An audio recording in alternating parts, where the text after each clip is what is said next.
भिवानी पहुंचे NLO supremo Abhay Chautala ने police अधिकारियों के सुसाइड मामलों पर हरियाणा सरकार और मुख्यमंत्री नायब सैनी को कटघरे में खड़ा कर दिया। उन्होंने कहा कि यदि सीएम की नहीं चल रही तो उन्हें कुर्सी छोड़ देना चाहिए। अभय चौटाला ने वाई पूरन कुमार और एएसआई संदीप के सुसाइड को प्रशासनिक लापरवाही का परिणाम बताया और सीबीआई जांच की मांग की। उन्होंने सरकार पर किसानों की अनदेखी, जलभराव, भ्रष्टाचार और खराब कानून व्यवस्था के आरोप लगाए। चौटाला ने कहा कि हरियाणा में असली सत्ता अब भी मनोहर लाल खट्टर के पास है और मौजूदा सीएम सिर्फ दिखावे के लिए हैं।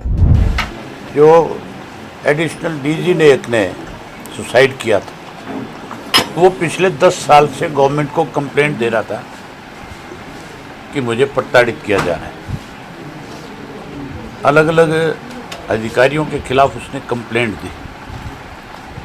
समय रहते हुए सरकार अगर उन पर संज्ञान लेती और उस पर अगर ठीक ढंग से कोई कार्रवाई करती तो फिर इस तरह की नौबत नहीं आनी थी। जो कल एक एएसआई ने सुसाइड किया, उसने भी उसी तरह के आरोप लगाए हैं कि हमें भी प्रताड़ित किया जाता है।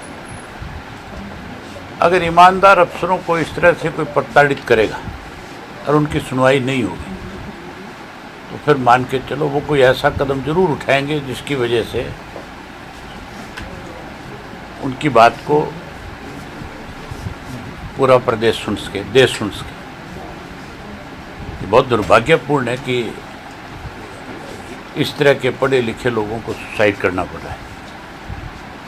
सरकार को निष्पक्ष जांच करानी चाहिए दोनों मामलों में और किसी सिटिंग जज की देखरेख में होनी चाहिए।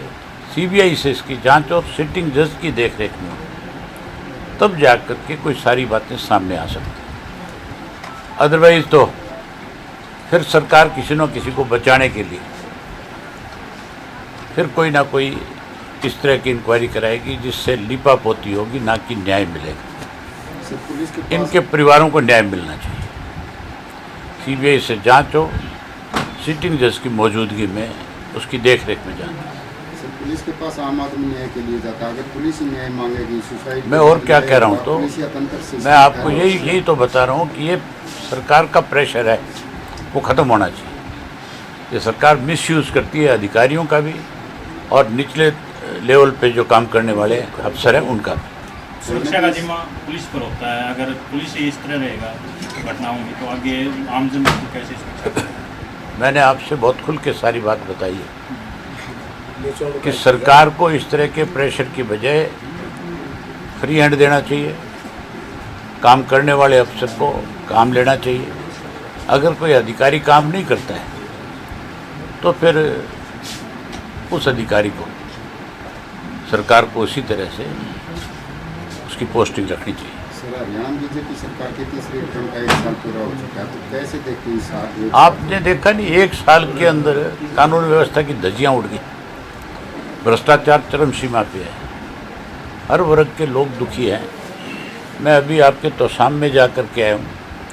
जब तोसाम से भिवानी आ रहा था और जब हिसार से तोसाम जा रहा था तो रास्ते में हजारों एकड़ ज़मीन के अंदर आज भी पानी खड़ा है। ज़मीन का जो पानी है वो और बारिश का पानी आपस में मिले हुए हैं। उस पानी की निकासी के लिए अब तक कोई प्रबंध नहीं है। अगर किसी संस्था ने प्रबंध किया है तो रामपाल महाराज की संस्था ने गांव के लोगों को पाइपें मुहैया कराई और मोटरें मुहैया कराई। उससे थोड़ी बहुत राहत मिली है। किसान के अगर खेत का पानी नहीं निकलेगा, उसको अगर समय पर मुआवजा नहीं मिलेगा तो वो फिर अगली फसल की बुआई कैसे करेगा? अगली फसल की बुआई तो आ गई। नवंबर से बिजाई शुरू हो जाती है हमारे यहाँ गेहूँ की, और सरसों की बिजाई जो है इसी महीने में शुरू है। किसानों की फसल की बिक्री नहीं हो रही, डिस्क का कदम बता के बाजरे नहीं खरीदा जाएगा, कपास नहीं खरीद जाएगी। 1 लाख क्विंटल जो है बाजरा आज भी झज्जर की मंडी में पड़ा, जाके देखा।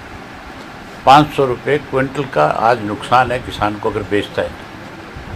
यही हालत आपके यहाँ तो शाम की मंडी की है, ये भिवानी की होगी। कोई फसल किसान की उठाई नहीं जाती। धान जो है, धान भी 600 रुपये क्विंटल के धान में भी नुकसान है किसान को। सर, प्रदेश के जो हालात बिगड़ रहे हैं, कहीं ना कहीं चर्चाएं चलती हैं आम आदमी में भी, कहीं ना कहीं सीएम फैसला नहीं ले पाते। सीएम सुपर सीएम की पोल अठावले ने खोल दी थी परसों आपने सुना कि नहीं सुना उनका बयान है। जब वो मिले थे उससे, चीफ मिनिस्टर से, तो उसने कहा कि भाई इस अधिकारी को तुरंत छुट्टी पे भेज दो या सस्पेंड कर दो। तो वहाँ दूसरा जो अधिकारी बैठा था उसने कहा कि नहीं, ऐसा नहीं कर सकते। तो जो उसके साथ गए हुए लोग थे उन्होंने कहा कि भाई आप चीफ मिनिस्टर हैं, तो चीफ मिनिस्टर का आदेश उसको क्यों नहीं मानते आप? तो चीफ मिनिस्टर ने खुद नहीं कहा मेरे कहने से चपरासी नहीं बदला जाता। तो जिस चीफ मिनिस्टर के कहने से चपरासी नहीं बदला जा सकता, उसको चीफ मिनिस्टर रहने का अधिकार नहीं है, उसको छोड़ देना चाहिए। इसलिए चिपका बैठा है इस कुर्सी पर। जिस आदमी की चपरासी नहीं सुन सकता, जो चपरासी को बदल नहीं सकता, मैंने तो बहुत पहले ये बात कही थी। मैंने कहा था ये डम्मी है, और उसने सरसा में जा करके अपने भाषण में ये कहा कि मैं डम्मी नहीं हूँ। अब साबित हो गया कि नहीं हो गया डम्मी है? हमारा चीफ मिनिस्टर जो है केवल नाम का अंतर का चीफ मिनिस्टर डम्मी है। इसको सेंटर से चलाया जाता है। मनोहर लाल खट्टर जो कहता है वही आज हरियाणा प्रदेश के अंदर उस चीज़ को मान्यता है। चीफ मिनिस्टर की बात को कोई मान्यता नहीं। चीफ मिनिस्टर हेलीकॉप्टर हवाई जहाज में तो चढ़ सकता है, लेकिन किसी को आदेश नहीं दे सकता। सर, आज पोस्टमार्टम की प्रक्रिया चल रही है, किस तरह से देख रहे हैं पोस्टमार्टम के बाद? अरे भाई, ये काम डॉक्टरों का है। तू मेरे से पूछेगा कि किस तरह से हो रहा है? अंतिम संस्कार आज थोड़ा सा पत्रकारिता का ध्यान रखो। ठीक है।